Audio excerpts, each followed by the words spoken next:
Hello जी students, तो आज इस वीडियो के सेशन में सीखेंगे हम लोग समुच्चय के बारे में, जो कि एनसीईआरटी के 11th क्लास का ये आपका फर्स्ट चैप्टर है कि समुच्चय किसे कहते हैं। तो समुच्चय का अंग्रेजी वर्ड जो होता है वह सेट होता है। सेट का मतलब हम लोग जानते हैं, जैसे आपको बुक का सेट करना हो, बुक का, तो आप सेट कीजिएगा कि मैथ का बुक किस बॉक्स में रखा जाए, फिजिक्स का बुक किस बॉक्स में रखा जाए, केमिस्ट्री का बुक किस बॉक्स में रखा जाए। इस तरह से आप सेट लगाते हो।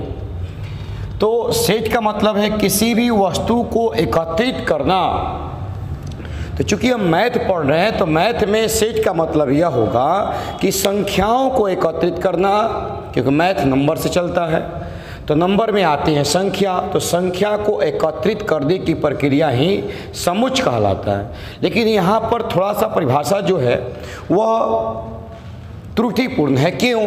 क्योंकि संख्या को एकत्रित कर सकते हैं, लेकिन कैसे संख्या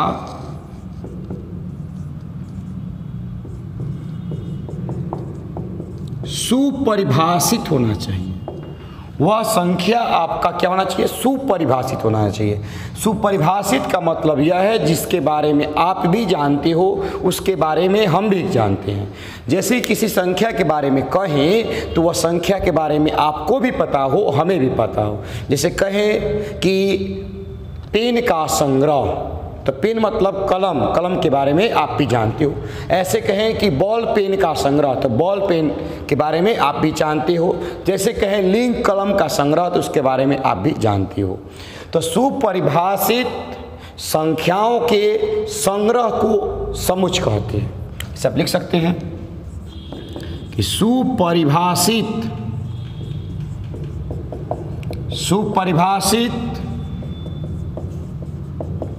संख्याओं के संग्रह को समुच्चय कहा जाता है।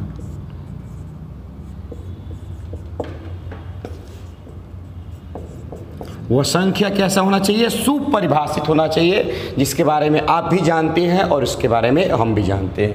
तो अगर ऐसे संख्या जो सुपरिभाषित हो, उसका अगर हम संग्रह करते हैं, तो ऐसे संख्या जो है वह आपका समुच्चय कहा लाएगा, उसको समुच्चय कहा जाएगा। चलिए, समुच्चय को कैसे दिखाएंगे? तो समुच्चय को अंग्रेजी वर्णमाला के बड़े अक्षर द्वारा सूचित किया जाता है। अंग्रेजी वर्णमाला का बड़ा अक्षर है, उसके द्वारा समुच्चय को हम दर्शाते हैं। जैसे देखा जाए, अगर यह ए है तो a बराबर x जैसे कि x, इसको जैसे कि पढ़ेंगे, जैसे कि x जैसे कि x एक प्राकृत संख्या है जो 10 से कम हो। x जैसे कि x एक प्रकृत संख्या है जो 10 से कम हो। यहाँ पर सुपरिभाषित संख्या है, प्रकृत संख्या, क्योंकि प्रकृत संख्या के बारे में आप भी जानते हैं और हम भी जानते हैं। यही सुपरिभाषित से मतलब यहाँ पर हो रहा है। तो x जैसे कि एक प्रकृत संख्या जो 10 से कम है, इसको ऐसे भी दिखा सकते हैं 1 2 3 4 5 6 7 8 9, ऐसे भी लिख सकते हैं। तो यहाँ हमें देखा गया कि समुच्चय को दो तरह से दर्शाया जा सकता है, समुच्चय को दो तरह से व्यक्त किया जा सकता है।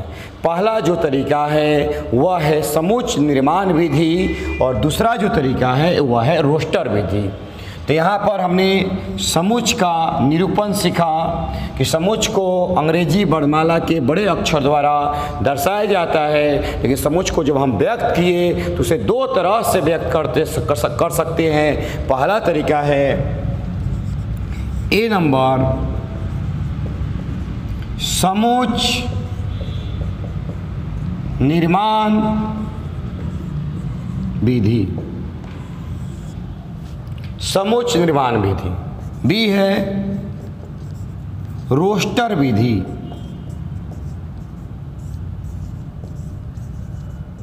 रोस्टर विधि। तो समुच्च निर्माण विधि में क्या कंडीशन है इसको सुनिएगा।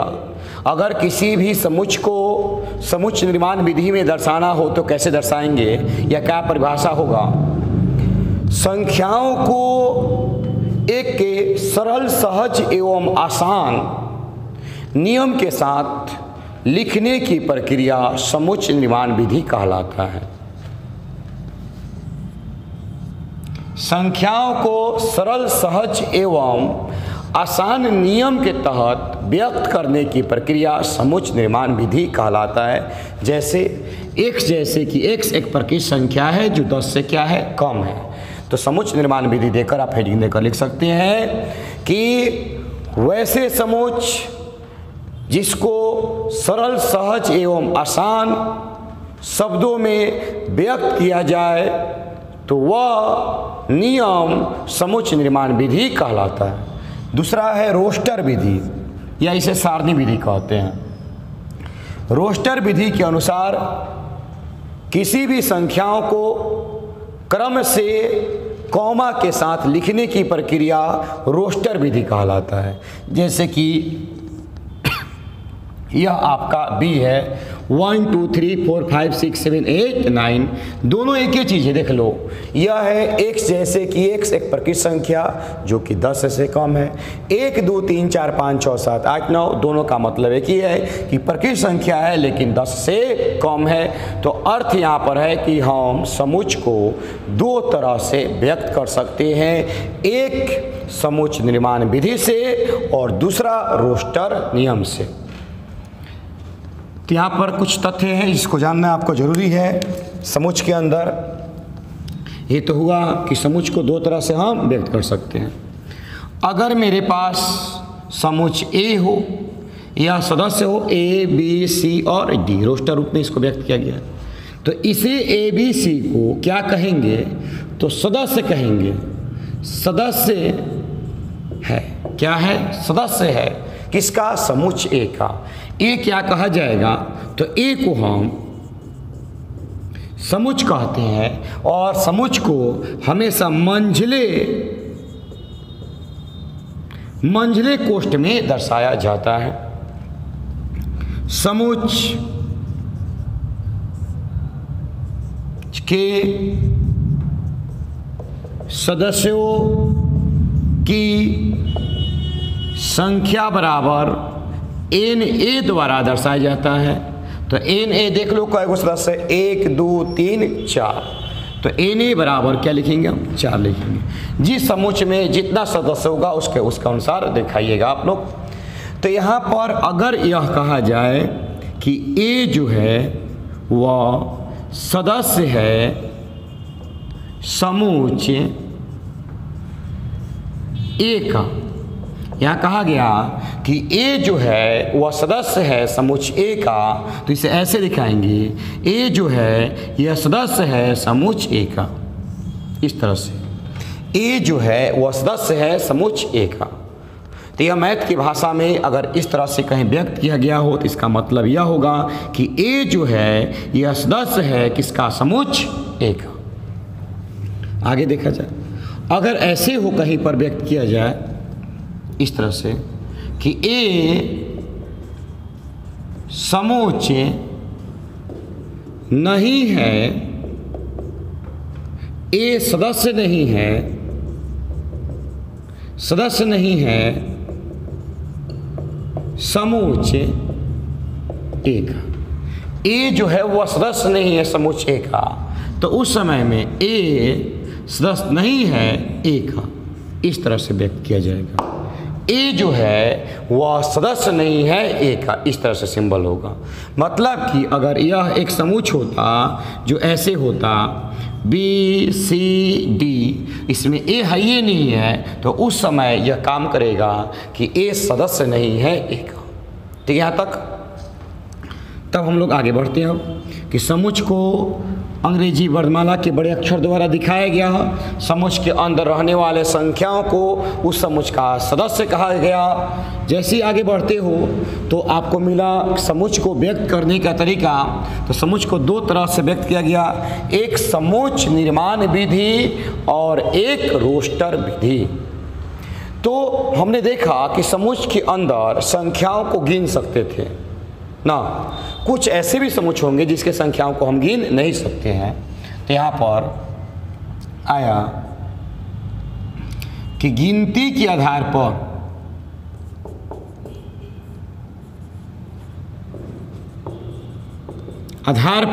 समुच को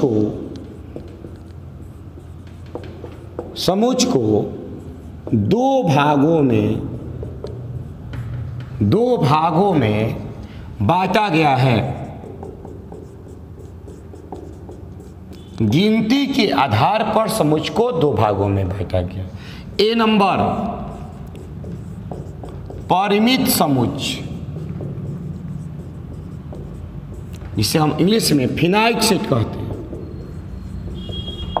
परिमित समुच, फिनाइट सेट, गिनती के आधार पर समुच को दो भागों में बांटा गया है। ए नंबर परिमित समुच मतलब फिनाइट सेट। इसके अंदर वैसे समुच होंगे जिसे हम गिन सकते हैं तो वह कहलाएगा फिनाइट सेट, परिमित समुच। जैसे देखा जाए ए बराबर x जैसे कि x जैसे कि x एक प्राकृत संख्या जो 5 से कम हो। x जैसे कि x एक प्राकृत संख्या है जो 5 से क्या है, कम है। तो मतलब है इसको हम गिन सकते हैं, प्राकृत संख्या 1 से काम करता है, 1 2 3 4। बी नंबर x जैसे कि x 1 से बड़ा बराबर छोटा बराबर 100। इसका ही मतलब ये गिन सकते हैं कि 1 से बड़ा बराबर 100 से छोटा बराबर, यानी 1 से कहाँ तक, 100 तक। तो परिमित समुच किसे कहते हैं? वैसे समुच जिसके सदस्यों की संख्या गिनना संभव हो। वैसे समुच जिसके सदस्यों की संख्या गिनना संभव हो परिमित समुच कहलाता है। परिमित समुच में सदस्यों की संख्या को गिना जा सकता है। बहुत सारे आपके उदाहरण होंगे। बी नंबर वैसे समुच जिसके सदस्यों की संख्या हम नहीं गिन सकते हैं, उसे अपरिमित में रखा गया।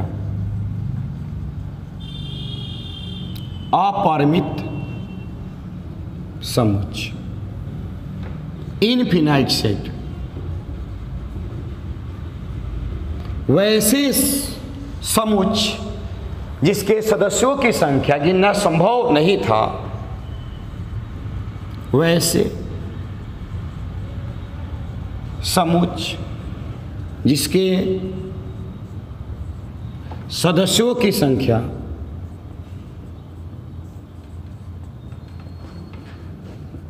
गिना नहीं जा सके,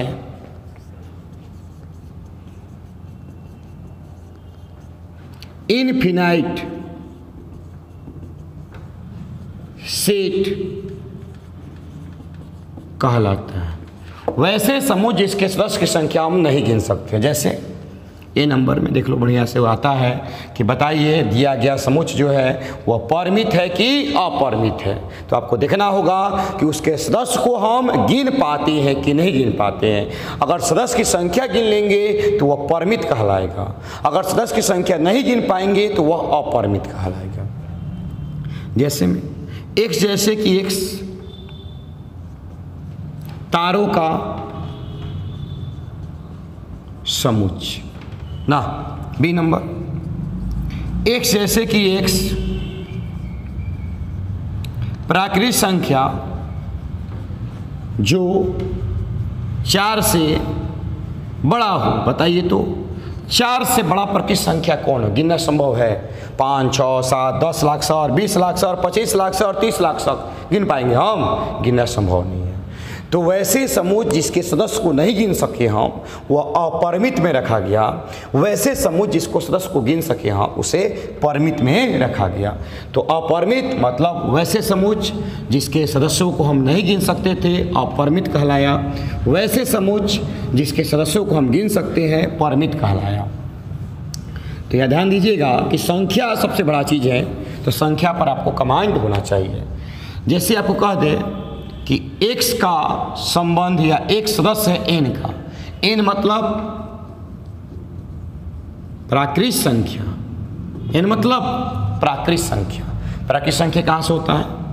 x बराबर 1 2 3 4 डॉट डॉट डॉट, इस तरह से होगा प्राकृत संख्या। अगर कह दे कि एक सदस्य है किसका? i का, तो i मतलब पूर्णांक संख्या, i मतलब पूर्णांक संख्या, यानी प्लस से लेकर माइनस तक जीरो भी ये सब के सब काम करेगा। तो x बराबर डॉट डॉट -2 -1 0 1 2 डॉट डॉट, इस तरह से। अगर कह दे आपसे कि x का संबंध किससे? r से है, इसका मतलब है वास्तविक संख्या, वास्तविक संख्या, यानी कह सकते हैं क्या होगा? तो x इक्वल टू माइनस अनंत डॉट डॉट -1 0 1 डॉट डॉट अनंत तक। वास्तविक संख्या माइनस अनंत से प्लस अनंत तक होता है। तो पहले इस संख्या पर आपको कमांड होना चाहिए। तो हमने सीखा कि समुच्चय किसे कहते हैं? तो वस्तुओं के सुपरिभाषित संग्रह को समुच्चय कहते हैं। तो देखा जाए वस्तुओं का सुपरिभाषित संग्रह क्या होता है। जैसे ऐसे कहते हैं कि यह समुच्चय है कि नहीं, आप बताइएगा। एक जैसे कि 1 से 10 अच्छे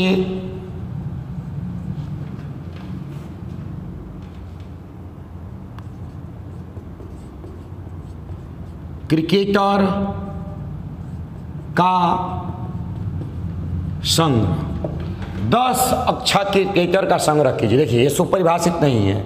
क्यों नहीं है? क्योंकि हम भारत में रहते हैं तो भारत के क्रिकेटर के नाम लेंगे, महेंद्र सिंह धोनी या विराट कोहली या युवराज सिंह या जो भी हो। कोई अदर देश में रहता है तो वो अदर देश का नाम लेगा।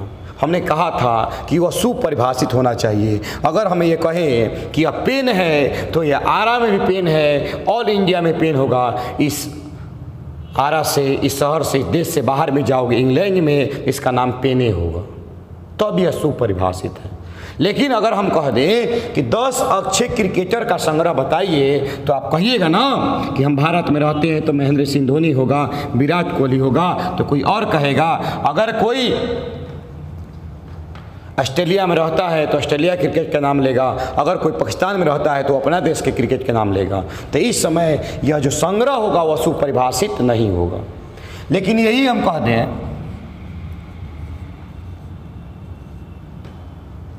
कि 10 संख्या का संग्रह जो वास्तविक हो। फिर कंफ्यूजन कि सर कहाँ से कहाँ तक 10 संख्या का संग्रह करो जो वास्तविक हो। तो हम कर सकते हैं 1 2 3 4 5 6 7 8 9 10। तो कोई कर सकता है -10 -9 -8 -7 -6 -5 -4 -3 -2 -1। समझ पा रहे हो ना हम जो कह रहे हैं? मतलब कि यहाँ क्लियर नहीं हो पा रहा है कि सर कौन सा 10, कहाँ से 10, शुरू से, अंत से, प्लस में, माइनस में, कहाँ से। तो सुपरिभाषित नहीं है। संग्रह तो कर लेंगे हम संख्याओं का, ये सुपरिभाषित नहीं है। अब समझ में आ गया होगा सुपरिभाषित क्या होगा। ये ऐसे कहते हैं कि 1 से बड़ा एवं 10 से कम संख्याओं का संग्रह। तो अब क्लियर हो गया। हाँ सर, 1 से बड़ा है और 10 से कम है, मतलब कि संग्रह में कोई भी करे, कोई भी इंसान दुनिया का आकर तो 2, 3, 4, 5, 6, 7, 8 और 9 ही कर सकता है, इसके अलावा कुछ भी नहीं कर सकता कोई भी आकर करे तो इस समय में यह वाक्य जो है यह सुपरिभाषित है। तो यही हमने बताया कि समुच्च किसे कहते हैं, तो सुपरिभाषित संख्याओं के संग्रह को समुच्च कहते हैं। समुच्च को 2 तरह से दिखाया गया, एक समुच्च निर्माण विधि जिसमें नियम होना चाहिए और एक रोस्टर विधि जिससे संख्याओं को डॉट डॉट से दिखा सकते हैं। आगे जैसे हमने बढ़े तो समुच्च को 2 भागों में बांटा गया गिनती के आधार पर। जिसके सदस्यों को गिना जा सके उसे परिमित कहा गया, जिसके सदस्यों को गिना नहीं जा सके उसे अपरिमित कहा गया। और समुच्च को दर्शाने का तरीका दिखाया गया कि अगर समुच्च A बराबर ABC हो तो अगर ये दिखाना हो तो A जो है वह सदस्य होगा A का, मैथ के भाषा में इस तरह से हम व्यक्त करेंगे। तो आगे की क्लास में हम लोग सीखेंगे कि समुच्च का प्रकार, अबरी बार जो समुच्च का प्रकार होगा वह समुच्च के गुणधर्म पर आधारित होगा।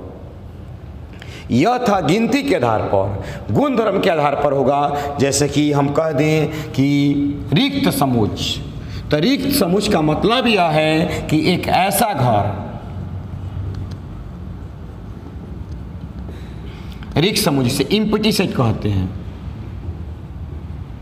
तो एक ऐसा घर तो बना दिया गया हो लेकिन रहने वाला कोई नहीं हो। तो यह नेक्स्ट वीडियो में हम लोग सीखेंगे कि समुच्च के प्रकार। यहाँ तक के वीडियो से आप 1.1 का क्वेश्चन इजीली बना सकते हैं, उसमें कुछ नहीं है, क्योंकि यह केवल हमने परिभाषा बताया, उसके निरूपण करने का तरीका सिखाया और बताया कि कौन सा समुच्च होगा कौन सा नहीं होगा। आगे हम लोग सीखेंगे समुच्च के प्रकार जो कि समुच्च के गुणधर्म पर आधारित है। धन्यवाद।